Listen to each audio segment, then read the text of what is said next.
تو یہ صورتحال ہمیں نظر آتی ہے. تو یہ مطلب یہ اچھا، اب اس میں تھوڑا سا پی ایل او کا ذکر اور حماس کا ذکر. بھئی حماس کیسے آ گیا؟ پی ایل او 1950 کی دہائی سے لے کر فلسطینی لبریشن آرگنائزیشن جسے ہم کہتے ہیں یاسر عرفات کی سربراہی میں، یاسر عرفات کافی حد تک کہنا چاہیے کہ سیکولر یا ٹالرینٹ لیڈر یا نیگوسیشن پر، جمہوریت پر یقین رکھنے والے، بات چیت پر یقین رکھنے والے ایک لیڈر تھے. اب جب یہ صورتحال مسلسل جاری رہی تو رفتہ رفتہ فلسطینی لبریشن آرگنائزیشن کی مقبولیت کم ہوتی گئی اور عوام اٹھ کھڑے ہوئے. یعنی 1948 میں جب لوگ اٹھ کھڑے ہوئے تو اسے وہ نخبہ کہتے تھے، یعنی بہت بڑی تباہی، عربی زبان میں اسے نخبہ کہتے ہیں.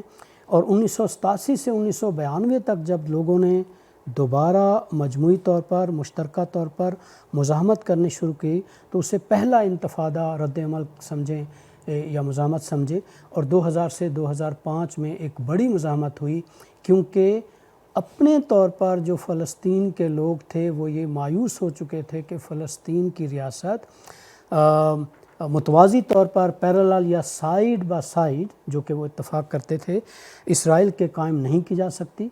فلسطینی لبریشن اتھارٹی بشمول یاسر عرفات کے وہ اس میں ناکام رہے ہیں اور ناکام ہوں گے. اس لیے ہمیں یہ سارا کچھ اپنے ہاتھ میں لینا چاہیے.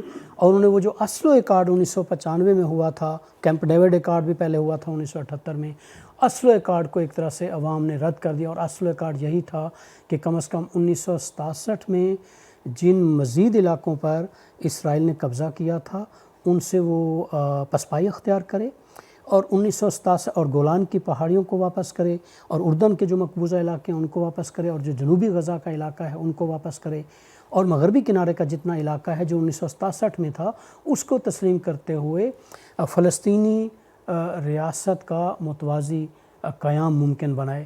جب اس سے لوگ بہت زیادہ مایوس ہونے لگے تو پھر حماس نے رفتہ رفتہ، جسے انتہا پسند جماعت سمجھا جاتا ہے اور مغرب اس کو دہشت گرد جماعت قرار دیتا ہے، تو وہ ووٹ کے ذریعے آئے. اور اس کے بعد آپ کو پتہ ہے جو انتہا پسند مذہبی جماعتیں چاہے کہیں بھی آ جائیں، تو اگر وہ ووٹ کی طاقت سے بھی آ جائیں تو پھر وہ ان کو پیچھے ہٹنا یا ہٹانا مشکل ہو جاتا ہے. یعنی ایک طرف اگر حماس انتہا پسند مذہبی اسلامی تنظیم ہے تو دوسری طرف انتہا پسند ریاست وہاں پر موجود ہے، تو ایک سٹینڈ آف کی صورتحال یہاں پر قائم ہو گئی ہے. میں نے شروع میں ذکر کیا تھا کہ ہم اس کو زیادہ تر انسانی حقوق کے پس منظر میں دیکھیں گے، اس لیے میری کوشش اور میرا اپنا مزاج یا نقطہ نظر یہ ہے کہ ہم انسانی حقوق کے نقطہ نظر سے چیزوں کو دیکھیں، سمجھیں. اور ہم جیسے لوگ پھر بھی انسانی حقوق کے کووننٹس ہیں، کنونشنز ہیں، ایکارڈز ہیں، ان پر یقین رکھتے ہیں. ابھی نہیں تو مستقبل قریب میں نہ صحیح تو مستقبل بعید میں کبھی نہ کبھی انسانی حقوق کے یہ جو کووننٹس اور کنونشنز ہیں ہمارے لیے ہیلپ فل ہو سکتے ہیں. انسانی حقوق کے نقطہ نظر سے یہ جو کچھ میں نے ذکر کیا ہے اسے جینوسائیڈ کہتے ہیں. اس میں کوئی شک و شبہ والی بات نہیں ہے، یہ جینوسائیڈ ہے. اب جینوسائیڈ کیا ہے؟ ہمارے ہاں جینوسائیڈ بہت زیادہ استعمال کیا جاتا ہے، اور پاکستان میں بہت زیادہ غلط فہمی ہے جینوسائیڈ کے حوالے سے، اس کی ڈیفینیشن اور انڈرسٹینڈنگ کے حوالے سے. جینوسائیڈ کب ہے، کہاں ہے، کس کے خلاف جینوسائیڈ ہو رہا ہے، کس کے خلاف جینوسائیڈ نہیں ہو رہا. تو یہ کافی تھیوریٹیکل بھی ہوتی ہیں، لیکن تھیوریٹیکل ہونے کے ساتھ ساتھ ان کی لیگل ڈائمنشن ہوتی ہے اور ایک ہیومن رائٹس کی ڈائمنشن ہوتی ہے، اس کو مد نظر رکھنا چاہیے. اب جینوسائیڈ کی اصطلاح ہی بذات خود ایک پولش یہودی رافیل لیمکن نے وضع کی تھی.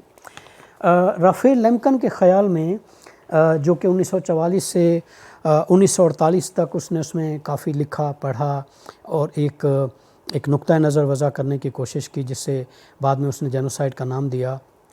رافیل لیمکن کے خیال میں جب بھی کوئی ریاست یا ریاست کے علاوہ کوئی طاقتور گروہ یا کوئی فاشسٹ آرگنائزیشن کسی دوسرے مذہبی، ثقافتی، لسانی یا نسلی گروہ پر اس نقطۂ نظر سے حملہ کرے کہ رفتہ رفتہ اس کو نیست و نابود کر دیا جائے، اس کو تباہ کر دیا جائے، یا اس کی نسل ختم کر دی جائے اور ایسے حالات پیدا کیے جائیں جس سے اس کی بقا ممکن نہ ہو، اس کی افزائش ممکن نہ ہو، وہ اس زمین پر باقی نہ رہے. تو اس طرح کے جیسے بھی اقدام ہوں اور جب بھی یہ منظم طریقے سے ہوں اور اس کے پیچھے کوئی منظم ریاست یا کوئی منظم ادارہ یا کوئی منظم گروہ یا کوئی منظم آرگنیشن شامل ہو تو وہ اس کو جینوسائیڈ کہتے ہیں. 1944 سے 1948 تک اس نے کافی کوشش کی کہ یہاں پر جینوسائیڈ کنونشن اقوام متحدہ کے اس وقت 1945 میں بنیاد ڈالی جا چکی تھی، ایک جینوسائیڈ کنونشن ہو اور وہ کنونشن بائنڈنگ ہو اور اس پر تمام سٹیٹس جو اس وقت جتنی سٹیٹس نے دستخط کیا تھا یا توثیق کیا تھا اس کو تسلیم کریں اور اس کے حوالے سے تدارک کریں اور قانون ساز کریں. اس لیے یہ کہلاتا ہے Genocide Convention is the convention of the prevention and punishment of the crime of genocide. اب 1948 میں یہ متعارف ہوا UN کے سسٹم کے تحت. پہلے وہ متعارف ہوتا ہے، اس کے بعد بہت ساری ریاستیں اس کو تسلیم کرتے ہیں اور وہ اس کو انفورس کرتے میں 2-4 سال لگ جاتے ہیں. 1951 میں پاکستان سمیت دنیا کی کم و بیش ساری ریاستیں نے جو اس وقت 193 ممالک کوئی اقوام متحدہ کے ممبر ہیں، سب کے سب نے اس پر دستخط کیے ہیں اور اس کی توثیق بھی کی ہوئی ہے. یعنی اس پس منظر کے باوجود کہ جینوسائیڈ کنونشن ایک یہودی نے پیش کیا اور جرمنی میں جو ہالوکاسٹ ہوا تھا جس میں کوئی 60 لاکھ یہودیوں کا قتل کیا گیا تھا، اسی سبب سے یہ جینوسائیڈ کنونشن لایا گیا تھا. اور اس میں کوئی شک نہیں ہے کہ یہودیوں کے ساتھ جبر، زیادتی، نسل کشی اور ان کے وجود اور بقا کو ختم کرنے کے لیے جو اس وقت کا نازی جرمن نے جو اقدامات کیے تھے، اب اس سے کہیں بڑھ کر یہ اقدامات اسرائیل بذات خود ایک اور قومیت یا ایک اور سابقہ قوم یا سابقہ ملک کے خلاف کر رہا ہے، جو کہ انتہائی افسوسناک ہے. اور اس میں سے کسی بھی ایسے کوویننٹ یا کنونشن کا وہ احترام نہیں کرتا جو بعد میں آئے ہوں. اور وہ نیور اگین کا وعدہ جو دوسری جنگ عظیم کے بعد بہت ساری مغربی ریاستوں نے اور طاقتور ریاستوں نے کیا تھا کہ اب ایسا نہیں ہونا چاہیے اور جینوسائیڈ کنونشن اسی لیے بنایا اور وضع کیا جا رہا ہے تاکہ یہ دوبارہ نہ ہو سکے، اس کی انتہائی شدید حالت میں خلاف ورزی کی جا رہی ہے. اور نہ صرف یہ بلکہ crimes against humanity and war crimes, جو وار کرائمز یا جنگی جرائم کا ایک اعلامیہ 1948 میں لایا اور اس کو تسلیم کیا گیا، اس کی بھی خلاف ورزی کی گئی ہے. اور کرائم اگینسٹ ہیومینٹی اس کا حصہ ہے، اس کا باقاعدہ کوئی کنونشن نہیں ہے. 2005 میں اس کے اوپر کوئی انٹرنیشنل کرمنل کورٹ نے اس کو شامل کیا اور یہ ماہرین جو انسانی حقوق کے ہیں وہ تسلیم کرتے ہیں کہ یہ کسٹمری لا کا حصہ ہے. یعنی میں یہ کہنا چاہتا ہوں کہ جینوسائیڈ کنونشن، اس کے بعد وار کرائمز اور کرائمز اگینسٹ ہیومینٹی کے جتنے بھی کلازز ہیں ان سب کی بدرجہ اتم خلاف ورزی کی جا رہی ہے. اور تمام ریاستیں، تمام مملکتیں، تمام ادارے بشمول اقوام متحدہ کے ایک ایسی خوفناک طاقت کے سامنے بے بس ہے جس کے پاس شاید امریکہ کے بعد دنیا کا سب سے بڑا، سب سے زیادہ، سب سے مہلک، سب سے زیادہ خطرناک اسلحہ موجود ہے. اور صورتحال یہ ہے کہ یہاں پر کسی بھی قسم کی امدادی کارروائیوں کو نہیں ہونے دیا جا رہا. جو اپنا United nation relief and works agency ہے، اونروا جسے کہتے ہیں، اسے نہیں آنے دیا جا رہا. ورلڈ سینٹرل کچن ایک میرے خیال ہے امریکہ کی ایک انسانی حقوق یا انسانی خوراک کی امداد کا ایک ادارہ ہے، اس کو نہیں آنے دیا جا رہا. الجزیرہ کو بے دخل کر دیا گیا اور وہاں پر ایک جبری قحط یا بھوک مسلط کی گئی ہے اور وہاں پر اب سینکڑوں بچے، عورتیں، بزرگ جو ہیں وہ بھوک سے مر رہے ہیں اور نہ ورلڈ فوڈ پروگرام جا سکتا ہے اور نہ ورلڈ ہیلتھ آرگنائزیشن جا سکتی ہے. اور یہ ساری کے ساری انسانی حقوق کے جتنے بھی کوویننٹس اور کنونشنز ہیں یہ ان کے خلاف ہیں، کیونکہ یہ انسانی ہیومن رائٹس کی یہ ایک انسٹرومنٹل آرگنائزیشن ہے اور یو این او کو پارٹ ہیں. اب تھوڑا آگے صورتحال اگر ہم دیکھیں تو سلامتی کونسل نے اس وقت کوئی 3 بار قراردادیں پیش کی.